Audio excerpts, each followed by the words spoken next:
Tema kita berdampak melampaui kepentingan pribadi demi kerajaan Allah. Ini tema yang luar biasa ya. Berdampak melampaui kepentingan kita demi kerajaan Allah.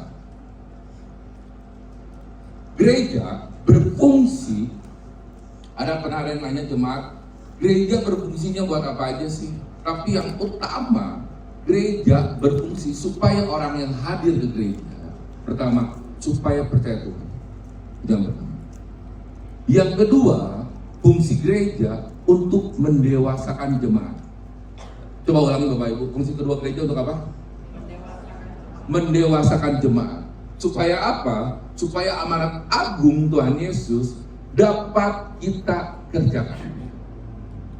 Karena tanpa kita dewasa, kita nggak akan bisa menjalankan amanat agung. Nanti saya akan jelaskan di poin selanjutnya.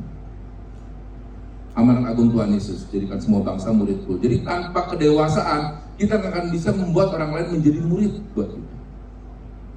Nah, ada lagi yang bertanya kemarin percis jemaat di Rok Cianjur sini, Pak, gimana caranya supaya luka di hati itu cepat pulih? Saya seneng nih. Gimana caranya supaya luka di hati itu cepat sembuh? Pertama, hati kita tanpa kita sadar ya Bapak Ibu ya semua ya, hati kita tuh sering diisi dengan apa coba? Kesombongan kita. Uang, yang banyak uang. Di mana uang kita keambil, hati kita luka nggak? Luka. Kemalasan kalau kita malas disuruh bekerja, hati kita luka nggak? Luka. Apalagi di hati kita kebanyakan baper. Jadi kalau ada orang lain ngomongin kita, hati kita luka nggak? Luka. Kenapa? Karena di hati kita disimpannya baper. Boro-boro buat kepentingan kerajaan Allah, kepentingan sendiri aja kayaknya belum bisa. Ada lagi marah-marah. Orang marah-marah disimpan di hati. Seringnya kita ada beberapa mungkin ketemu ada orang sedikit senggol bacok. Kenapa? Karena di hatinya amarah. Jadi senggol dikit bacok. Gitu. Jadi kalau Bapak Ibu merasa kenapa ya saya cepat sakit hati? Tanya, di hati kita tuh kita simpennya apa? Uang kah? Kenyamanan kah? Ego kah? Kita lupa loh. Kita udah dengar firman setiap minggu di gereja, tapi firmannya hanya sampai pikiran kita. Saya jelaskan ke dia seperti itu, ke teman saya yang nanya itu. Kenapa orang bisa cepat pulih dari sakit hati?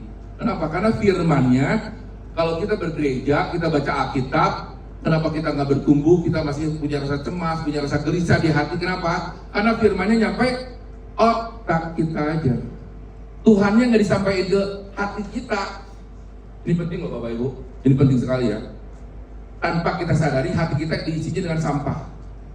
Makanan enak di hati kita. Kita disenangkan oleh makanan enak. Kita disenangkan oleh pujian. Kita disenangkan oleh pelukan. Kita disenangkan oleh anak kita. Kita disenangkan oleh suami kita. Seharusnya hati kita hanya diisi oleh Tuhan. 100%. Tepuk tangan untuk Tuhan. Tanpa kita sadar, kita nggak bertumbuh. Kita ke gereja hanya datang, senyum, pulang ke rumah, nangis lagi. Ada ibu-ibu yang kayak gitu. Pulang ke rumah, masalah kita pikir kita beres dengan healing. Pulang ke rumah, masalah kita ada. Kenapa? Karena di hati kita, itu ego kita disimpannya. Dilus-lus itu ego kita. Tuhannya dibuang. Itu makanya orang susah bertumbuh. Sakit hatinya tetap aja dilus-lus karena nyaman. Tuhannya dibuang di pikiran kita. Jadi Tuhannya itu nggak nyampe ke hati kita. Karena kalau Tuhan sudah sampai ke hati kita, output keluarnya pun, mulutnya pun memuji Tuhan.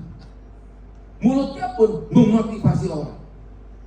Pikirannya pun hanya untuk menyenangkan Tuhan. Jadi kepentingan pribadi bagi dia udah nggak ada. Kenapa? Karena udah ada Tuhan di hatinya.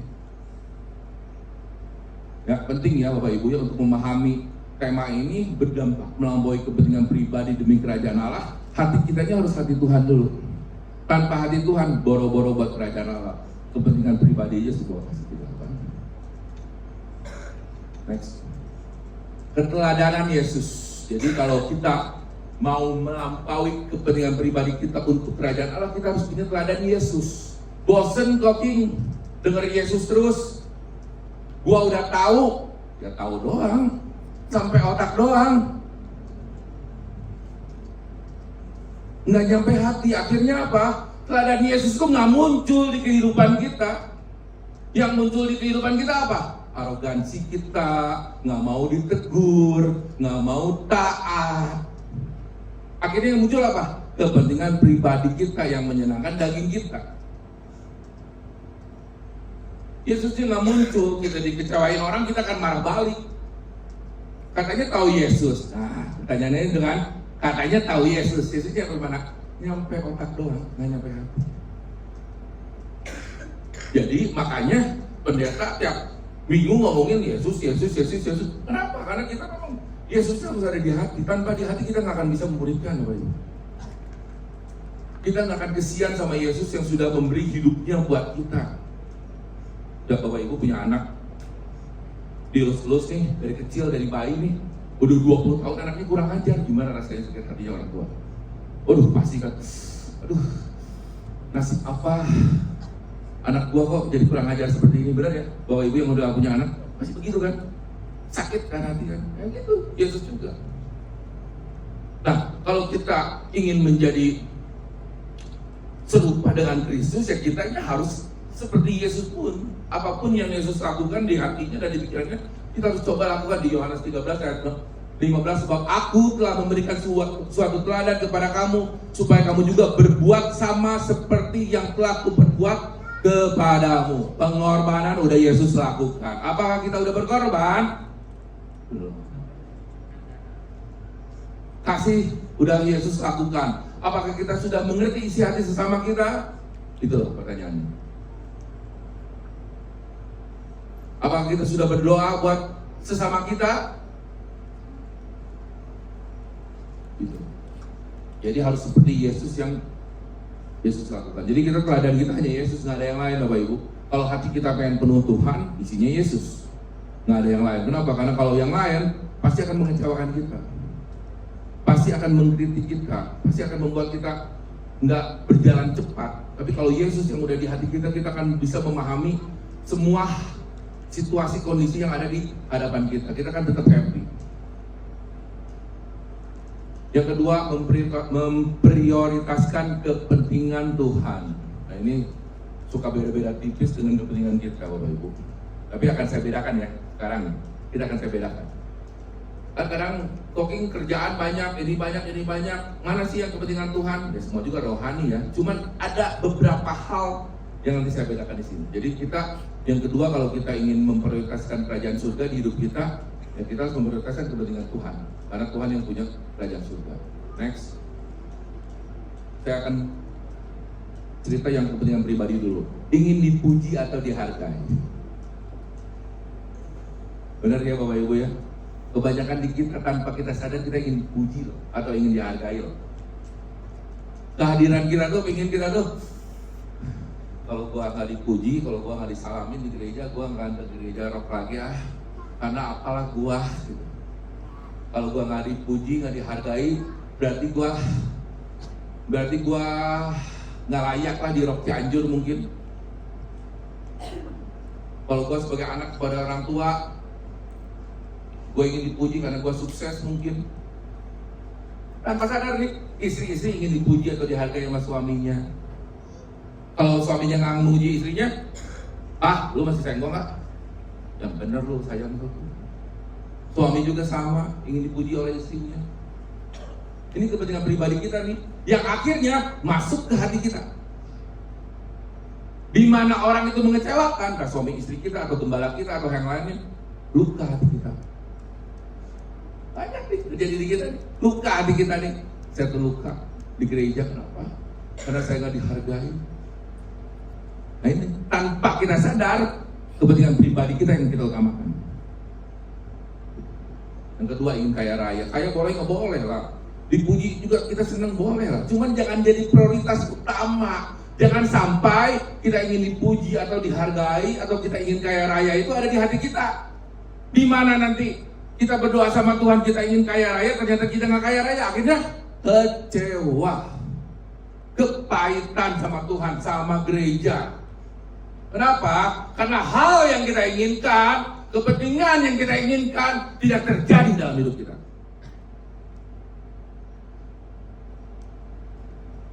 Yang ketiga, ingin bahagia. Ingin bahagia boleh nggak boleh lah. Hak semua orang kita harus bahagia.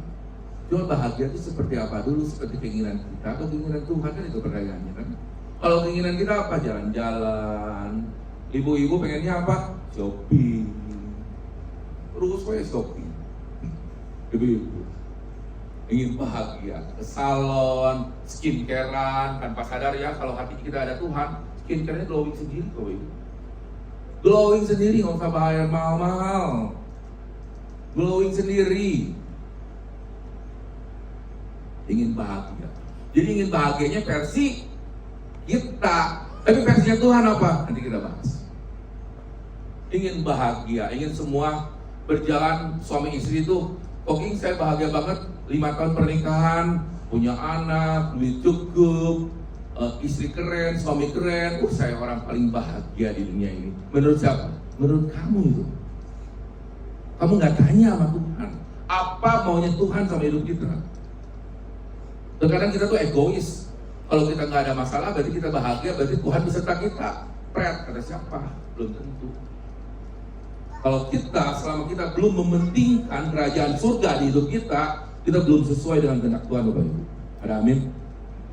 Jadi kalau kita hanya mementingkan kepentingan kita, belum tentu kita sesuai dengan keinginan Tuhan. Tapi kalau kita mementingkan kepentingan Tuhan, pasti Tuhan berkati. Ingin didengar tapi tidak mau mendengar. Ini sering juga. Semuanya ingin sesuai dengan keinginan kita, ingin didengar tapi tidak mau mendengar. Ini sering terjadi di hidup kita. Saya alami Bapak Ibu, semuanya ingin sesuai dengan keinginan kita, itu saya alami. Ingin bahagia pernah saya alami. Ingin dengar tapi tidak mau mendengar, sering sekali. Saya juga masih berproses tentang hal ini Bapak Ibu, sama seperti Bapak Ibu semua di sini, sama berproses. Cuman lama-kelamaan kita ngerti bahwa hal-hal yang dihadapi oleh manusia itu pasti akan mengecewakan. Pasti. Hubungan suami istri kita tahun ini 2024 happy-happynya nih. Tapi 2025 goyah. Kenapa? Karena di hubungan suami istri kita dua-duanya mementingkan kepentingan pribadinya, bukan kepentingan Tuhan. Nah itu loh, banyak rumah tangga akhirnya goyang karena suami istri saling mementingkan kepentingan pribadi. Begitupun di gereja. Gereja goyang, kenapa? Karena pelayan Tuhannya mementingkan kepentingan pribadi, bukan kepentingan Tuhan. Ada amin? Jadi para pelayan Tuhan sekarang udah paham ya, kita mementingkan kepentingan Tuhan, bukan kepentingan pribadi. Karena kepentingan Tuhan, kalau kita melakukan kepentingan Tuhan dalam hidup kita akan dewasa rohani. Mau dewasa rohani, kita cek. Salah satu kedewasaan yang Tuhan ajarkan kepada kita, tapi kita sering menyepelekannya, Bapak Ibu. Sering sekali kita menyepelekannya.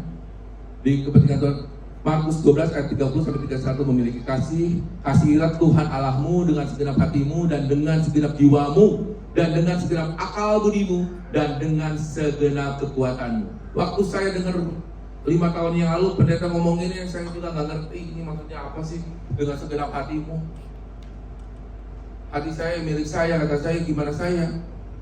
Tapi ternyata setelah mengalami beberapa proses kehidupan, saya akhirnya ngerti, oh iya, ternyata hati kita itu milik Tuhan. Jadi apa yang Tuhan beri buat kita, kitanya harus maksimal buat Tuhan, bukan buat kita. Selama kita mengerjakan apa yang kita kerjakan tanpa kita melihat, kita akan ngerti hikmat-hikmat Tuhan itu akan datang kepada kita, akan hadir dengan sendirinya. Tanpa kita reka-rekakan, tanpa kita harus, terkadang kalau kita tuh kalau berteman atau apa tuh selalu ada kepentingan kan. Tapi kalau kita nggak ada kepentingan sama sekali dengan segenap hati kita, saya senang berteman dengan Ilen, karena saya Ilen misalkan. Akhirnya apa coba? Sampai ke Ilen, ke hati Ilen itu sampai. Akhirnya Ilen akan bilang ke orang-orang lain, kalau berteman tuh sama Ilen aja, gitu. Jadi kita tuh benar-benar menyayangi sesama kita tuh dengan segenap hati kita, gitu. Tujuannya apa? Untuk mendewasakan. Karena itu kepentingan Tuhan. Kita nggak bisa memuridkan tanpa kita dewasa. Setuju ya Bapak Ibu ya? Anak Rocky, anak sekolah minggu nggak bisa memuridkan Bapak Ibu. Kenapa? Karena mereka masih kecil. Yang bisa memuridkan siapa? Guru Rocky-nya, guru sekolah minggunya. Amin. Begitupun dalam rumah tangga. Jadi di dalam rumah tangga suami istri harus dewasa. Supaya apa? Supaya bisa memuridkan anak. Ayat 31, dan hukum yang kedua ialah kasihan sesama manusia seperti dirimu sendiri. Tidak ada hukum lain yang lebih utama daripada kedua hukum ini. Gitu loh. Jadi kepentingan Tuhan harus yang utama dalam hidup kita. Kalau kita melihat terus dengan kekurangan sesama kita, kekurangan keluarga kita dan yang lainnya, akhirnya kita nggak memiliki kasih. Kasih kita sepotong aja, nggak akan full. Dan orang di sekitar kita tuh akan merasakan loh hal seperti itu, Bapak Ibu. Akan merasakan. Next, kepentingan Tuhan terhadap hidup kita, Matius 28 ayat 19-20, melakukan amanat agung. Ayat 19, karena itu pergilah, jadikanlah semua bangsa muridku dan baptislah mereka dalam nama Bapa dan Anak dan Roh Kudus. Seperti yang tadi saya sebutkan, kalau kita mau memuridkan amanat agung, kitanya dulu harus dewasa. Dewasa rohani. Dewasa rohani itu bukan hanya kita datang ke gereja setiap minggu, bukan hanya kita ikut kingdom prayer setiap minggu, bukan hanya kita ikut komsel setiap minggu, bukan hanya itu aja. Dewasa rohani itu hati Tuhan masuk kepada kita dan kita lakukan apa yang Tuhan mau dalam hidup kita. Ada amin? Tepuk tangan untuk Tuhan. Jadi dewasa rohani itu kita dapat firman, kita simpen di hati, bukan di otak kita. Tuhan, saya janji minggu ini saya lakukan. Itu dewasa rohani. Ayat 20, dan ajarlah mereka melakukan segala sesuatu yang telah kuperintahkan kepadamu. Yesus ngajarin apa ke kita? Pengampunan, pengorbanan, kasih, dan ketahuilah aku menyertai kamu senantiasa sampai pada akhir zaman. Kenapa sih kita nggak percaya sama janjinya Yesus? Yesus kan pemberi hidup buat kita, pemberi mukjizat buat kita. Kita ada semua karena anugerah Tuhan. Lah, kenapa kita yang udah diciptakan oleh Tuhan, yang udah dikasih enak sama Tuhan, kita nggak mau melakukan perintah Tuhan? Orang Chinese bilang itu buat cengli namanya. Kita harusnya melakukan perintah Tuhan. Kenapa? Karena kita diberi hidup sama Tuhan. Sama ya, kayak anak-anak diberi uang jajan sama orang tuanya. Akhirnya orang tuanya nyuruh ke Alfamart dong, Ilen pergi nggak ke Alfamart? Pergi kan? Gitu kan? Bener kan? Kalau mama bapak nyuruh makan siang, makan siang nggak? Tuh, ya kan? Kenapa? Karena dia taat sama orang tuanya. Sama kan? Kenapa sih kita nggak mau taat sama Tuhan kita? Aneh kan? Terkadang kita harus perlu sering-sering berdoa sama Tuhan. Nah, balik yang pertama, waktu saya bilang hati kita harus ada Tuhan, baru kita bisa move on-nya cepet, luka hati kita yang cepet. Terus si teman saya nanya lagi, emang kamu berdoanya kapan?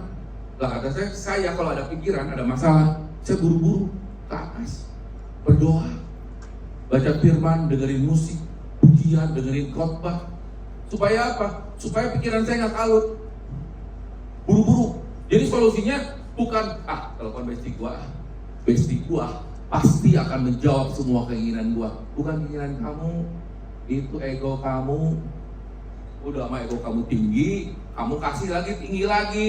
Tuhannya kamu kecilkan. Yang akhirnya yang muncul di muka kamu apa? Kebencian. Karena kamu ingin disenangkan oleh siapa? Oleh pujian manusia. Sedangkan manusia hatinya kadang mendua, kadang mentiga. Tapi kalian seneng ngobrol sama manusia, kenapa? Karena manusia mengasihkan, memenuhi keinginan kita. Jadi kepentingan Tuhan. Jadi harusnya kalau kita ada masalah, tanyanya Tuhan dulu. Koking Tuhan nggak ada jawaban, ya tunggu dulu. Terus pasti ada jawaban Tuhan. Kita terkadang nggak sadar bahwa untuk menunggu jawaban Tuhan tuh kita harus tunggu sebulan mungkin, 2 bulan mungkin, 3 bulan mungkin, setahun, 2 tahun, 3 tahun. Tapi pasti ada jawaban dari Tuhan. Asal kita terus sama Tuhan. Tangan Tuhan. Next, kepentingan Tuhan dalam hidup kita, Roma 14 ayat 17, membangun kerajaan Allah di bumi. Seperti membangun gereja ini salah satunya. Sebab kerajaan Allah bukanlah soal makanan dan minuman, tetapi soal kebenaran, damai sejahtera dan sukacita oleh Roh Kudus. Amin. Jadi kebenaran Allah bukan soal makanan, bukan, tapi soal firman Tuhan yang bisa mendewasakan kita. Terkadang kita untuk mendengarkan petua-petua motivasi atau hal-hal yang membuat kita nggak nyaman, nggak seneng, kita tuh datang ke tempat seperti itu, ke khotbah-khotbah yang cukup keras, saudara, begitu hidup kita tuh kadang kita nggak seneng. Kenapa? Biasakan aja, maksud saya, biasakan. Kita dengar-dengar, kita datang komsel kalau ada makanan, kalau nggak ada makanan saya nggak datang. Nah, firman Tuhannya ini nih. Tolong kepala komsel, tolong diperhatikan. Bukan makanan dan minuman. Makanan bisa membuat kita obesitas. Minuman bisa membuat kita diabetes. Tapi kebenaran Tuhan membuat kita sukacita. Jadi pilih mana? Pilih firman Tuhan dong. Tepuk tangan untuk Tuhan. Jangan bohong ya, Bapak Ibu ya. Jadi nanti kalau komsel tujuannya apa? Firman Tuhan. Nggak ada makanan, nggak apa-apa. Kita beli gorengan aja. Jadi penting ya Bapak Ibu ya, bangun diri kita. Oke, bangun diri kita. Karena saya percaya berhubungan baik dengan orang seiman, dengan orang yang membangun hidup kita, itu akan mempengaruhi langkah kita ke depan. Ada amin? Biarpun kita nggak suka, saya pernah ngomong, saya pernah khotbah, saya tuh nggak suka ngobrol sama Pak Ampi, kata saya. Kenapa? Karena Pak Ampi marahin saya. Pak Ampi bikin saya kecewa. Aduh, kamu bikin saya kecewa. Aduh, kata saya. Pak Ampi yang enak dong ngomongnya. Enggak, memang kamu salah. Aduh. Tapi kalau saya ngobrol misalkan sama teman saya, kamu hebat, kamu ganteng, kamu keren. Udahlah, kamu mah udah paling keren. Kalau sama teman, sama Pak Ampi, kamu salah, kamu harus begini, kamu harus begitu, kamu jangan melakukan dosa ini, kamu jangan begitu. Pusing kepala Berbi. Tapi saya nggak mau menjawab kepentingan pribadi saya mau menjawab kepentingan Tuhan. Berarti saya harus berteman dengan siapa? Firman Tuhan. Bukan lagi gitu. Ya. Yang ketiga, selalu minta Tuhan menguji motivasi hati kita. Motivasi hati saya ke gereja tuh ngapain? Kalau anak-anak udah jelas ya, anak Rocky ya, ke Alfamart. Iya, itu anak Rocky kan? Apakah kita sama dengan anak Rocky? Terkadang sama loh. Terkadang sama. Cuma bedanya bukan Alfamart, toko pujian. Itu kan. Anak Rocky, coba kalau saya nanti pulang dari sini, anak-anak siapa yang mau ke Alfamart, ngumpul ini semua tuh. Berbaris tuh. Satu-satu ya, ambil makanannya di Alfamart, seneng tuh mereka. Om gini, Om satu, 200.000. Gitu. Nah, motivasi kita tuh apa? Anak-anak oke. Anak-anak sih anak-anak kita maklumi. Nah, kita yang udah dewasa, umurnya udah banyak, mau ngapain sih kita? Ingin rumah tangga baik, ingin cepat sukses, ingin damai sejahtera, cari siapa? Cari firman Tuhan. Bukan cari koking, enggak. Gue bukan dukun yang bisa mengubah hati dan pikiran kamu secara ini, enggak. Kamu datang Tuhan, tiap jam kamu datang Tuhan. Itu yang bisa mengubah kamu. Selalu minta Tuhan menguji hati kita ya. Next. Tolong, next. Di Yeremia 17 ayat 9 sampai 10, betapa liciknya hati, lebih licik daripada segala sesuatu. Hatinya sudah membatu. Siapakah yang dapat mengetahuinya? Ayat 10, aku Tuhan yang menyelidiki hati. Jadi Tuhan menyelidiki hati Bapak Ibu, bukan menyelidiki dompetmu, bukan menyelidiki apapun. Tuhan menyelidiki hati. Jadi kalau kita ngerti Tuhan, hati kita harus Tuhan, baru nyambung. Kalau hati kita hal-hal yang gak baik, Tuhan bilang, gak mau ah. Kenapa? Tuhan selidiki hati. Yang menguji batin untuk memberi balasan kepada setiap orang setimpal dengan tingkah langkahnya, setimpal dengan hasil perbuatannya. Mazmur, ujilah aku ya Tuhan, dan cobalah aku, selidikilah batinku dan hatiku. Jadi penting Bapak Ibu, untuk kita hidup di bumi ini, kita selidiki hati kita. Kita maunya apa sih? Mau kita apa sih? Kalau yang mau untuk kepentingan pribadi dan lain sebagainya, bertobatlah. Saya juga belajar untuk bertobat Bapak Ibu. Untuk belajar bertobat, bahwa hidup saya itu buat Tuhan. Belajar saya juga. Belum sempurna, masih jauh sekali dari kesempurnaan. Belajar. Saya di depan sini bukan berarti lebih baik dari Bapak Ibu ya, bukan. Saya juga masih belajar. Cuman kebetulan aja saya pelayanannya di bidang sharing firman. Karena di bidang singer saya ditolak. Udah 8 tahun saya ditolak. Kenapa? Karena takutnya kata Pak Ambi ya jemaat terbang bangun lagi gitu ya. Jadi udah saya sadar diri. Gitu ya. Jadi ini pentingnya Bapak Ibu ya, bahwa motivasi hati kita tuh tanya. Kita punya keluarga, punya anak, tanya motivasi kita apa? Tanya, ingin anak kita kelihatan keren enggak? Kalau ingin anak kita kelihatan keren, ya kamu kasih lah kepentingan dunia.